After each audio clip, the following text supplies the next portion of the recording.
Please, stop pushing, I really can't take it anymore. The concert venue was packed with people, but the man behind me was clinging to me like a leech. And of all things, I was wearing a miniskirt today, which only encouraged him to take advantage of the situation. He actually lifted my skirt, pressing tightly against my buttocks. Just then, someone in front of me bumped into me, and I stumbled backward. The next second, I felt something slide in, and my body instantly froze.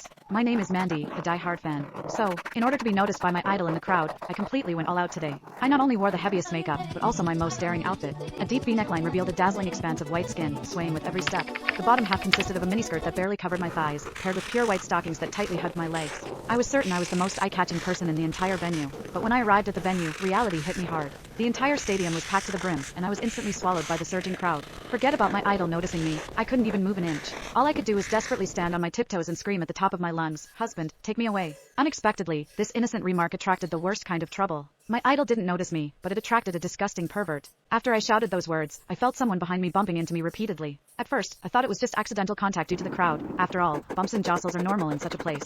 But the feeling became clearer and clearer. A hard object was repeatedly pressing against my buttocks, making me extremely uncomfortable. It was only then that I realized what had happened. I thought I had accidentally bumped into his hand, which he had placed behind him, so I quickly turned around, ready to politely apologize. I instinctively apologized, but he paused for a moment, then unexpectedly flashed a meaningful, mischievous smile. "It's all right, I'm happy to oblige." When I turned back around, pretending nothing had happened, I didn't expect him to become even more brazen, pressing himself against me. The force was more deliberate than before, so I had to force all my attention onto the idol, desperately trying to ignore the strange feeling behind me. But the man became increasingly bolder. The next second, he actually lifted my skirt and pressed himself tightly against me. Unfortunately, I was only wearing a thin strap dress that day, so my entire buttocks were completely exposed. I could clearly feel something directly touching my skin. I instinctively thought it was his finger, but then I realized something was wrong. I discovered that the warm, firm touch couldn't possibly be a finger. Instantly, my mind went blank. I had lived 20 years, and this was the first time a man had treated me like this. A wave of immense fear overwhelmed me, and every cell in my body screamed to escape. But the crowd was so dense, there wasn't a single gap.